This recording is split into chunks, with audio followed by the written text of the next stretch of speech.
सबसे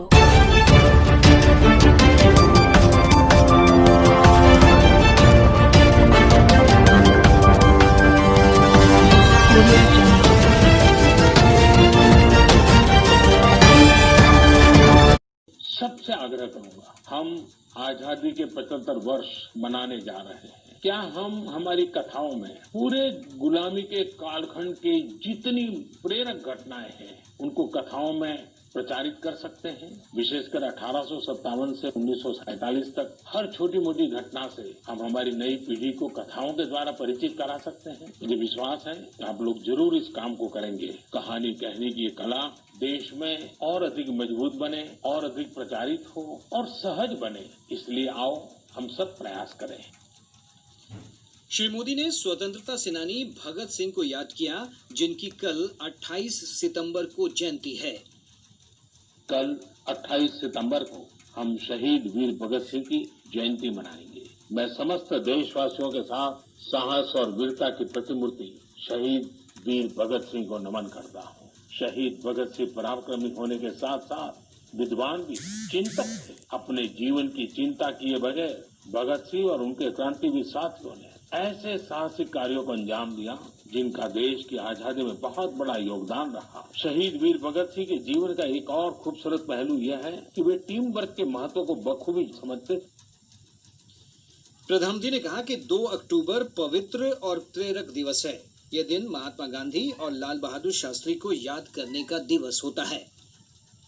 मेरे प्यारे देशवासियों, आने वाले दिनों में हम देशवासी कई महान लोगों को याद करेंगे जिनका भारत के निर्माण में अमिट योगदान है। 2 अक्टूबर हम सबके लिए पवित्र और प्रेरक दिवस होता है। यह दिन माँ भारती के 2 सपूतों महात्मा गांधी और लाल बहादुर शास्त्री को याद करने का दिन है। पूज्य बापू के विचार और आदर्श आज पहले से कहीं ज्यादा प्रासंगिक है। महात्मा गांधी का जो आर्थिक चिंतन था, अगर उस स्पिरिट को पकड़ा गया होता, समझा गया होता, उस रास्ते पर चला गया होता, तो आज आत्मनिर्भर भारत अभियान की जरूरत ही नहीं पड़ती। गांधी जी के आर्थिक चिंतन में भारत की नस नस की समझ थी, भारत की खुशबू थी। पूज्य बापू का जीवन हमें याद दिलाता है कि हम ये सुनिश्चित करें कि हमारा हर कार्य ऐसा हो जिससे गरीब से गरीब व्यक्ति का भला हो।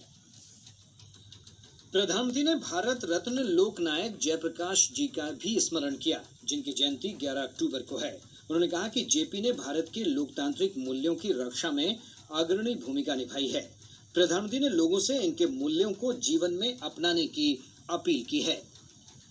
राष्ट्रपति रामनाथ कोविंद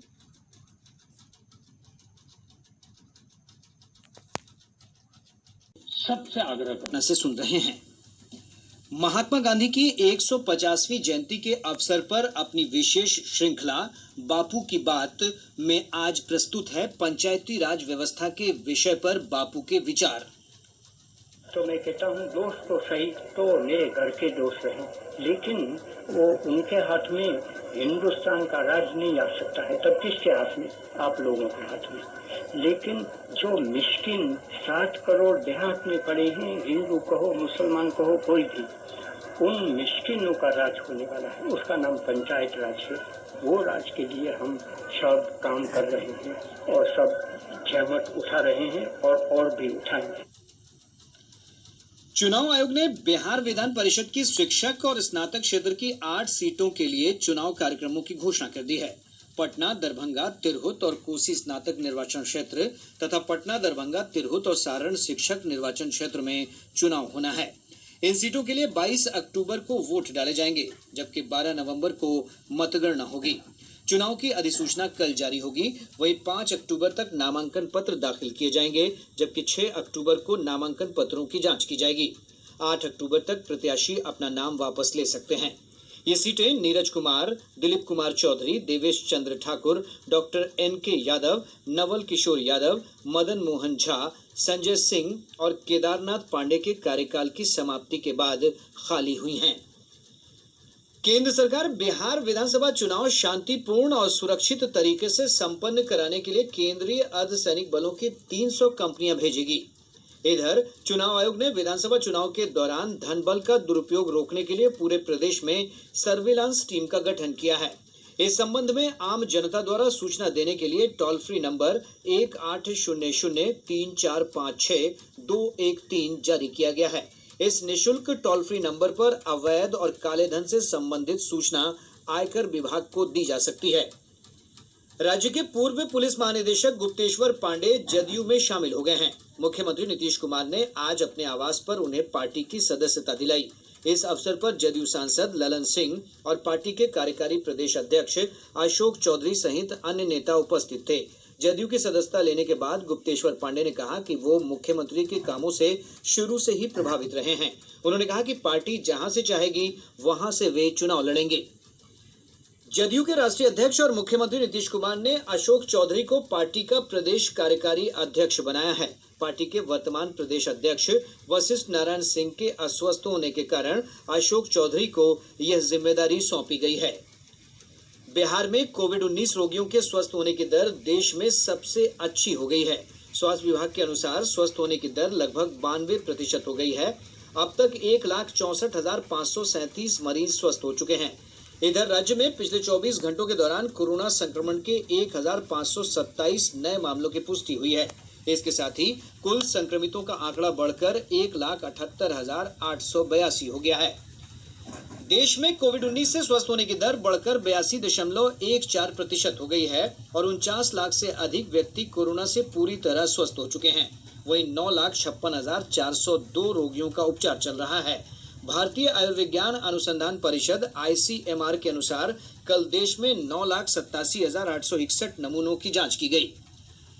केंद्रीय स्वास्थ्य मंत्री डॉक्टर हर्षवर्धन ने कोरोना महामारी के खिलाफ ढील बरतने पर चेतावनी देते हुए कहा है कि धार्मिक स्थलों पर भी प्रार्थना के दौरान मास्क पहनना जरूरी चाहिए। केंद्रीय मंत्री सोशल मीडिया पर संडे संवाद के तीसरे संस्करण में सवालों का जवाब दे रहे थे। उन्होंने प्रत्येक व्यक्ति से कोविड के संबंध में जागरूकता फैलाने को कहा और मास्क पहनने पर जोर दिया। उन्होंने कहा कि महामारी के खिलाफ ये जंग तभी जीती जा सकती है जब सरकार और समाज मिलकर काम करेंगे। प्रदेश में लगातार हो रही बारिश से उत्तर बिहार की अधिकांश नदियां खतरे के निशान से ऊपर बह रही हैं। गंडक, बागमती, अधवारा समूह और महानंदा नदियों के जलस्तर में वृद्धि जारी है। दरभंगा जिले से गुजरने वाली बागमती, कमला बलान और अधवारा समूह की नदियों के जलस्तर में हुई भारी वृद्धि के कारण एक बार फिर बाढ़ की स्थिति उत्पन्न हो गई है। कमला बलान के दोनों तटबंधों के बीच बसे घनश्यामपुर प्रखंड के कई गांव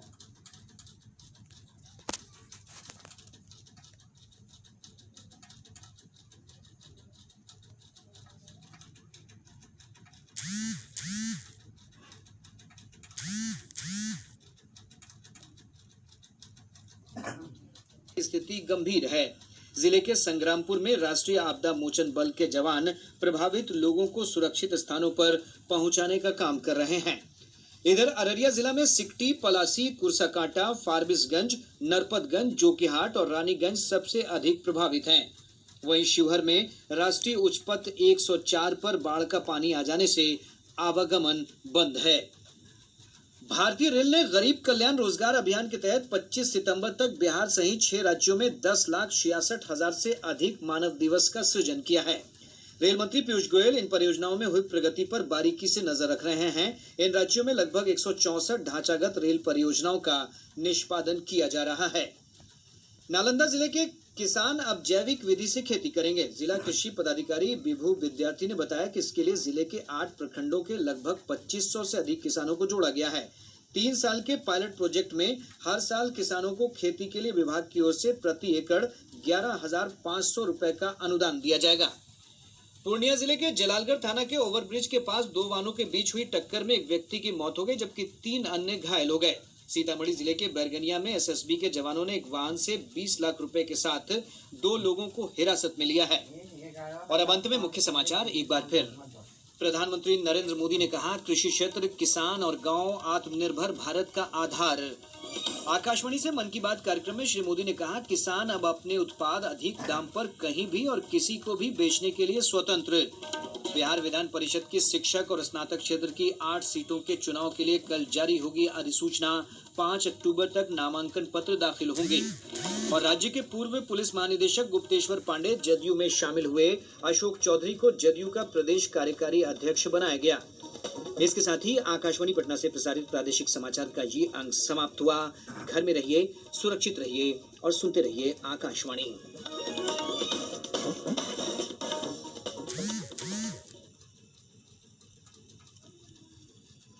क्या चाचा, सबको जुटा के बैठे हैं, कोई नई खबर है क्या? अरे खबर नहीं बेटा, कमाल है। कैसा कमाल? भारत निर्वाचन आयोग ने सभी दिव्यांगों के लिए PWD ऐप तैयार किया है। इस ऐप से आप PWD मतदाता के रूप में स्वयं को पंजीकृत करना से सुन रहे हैं।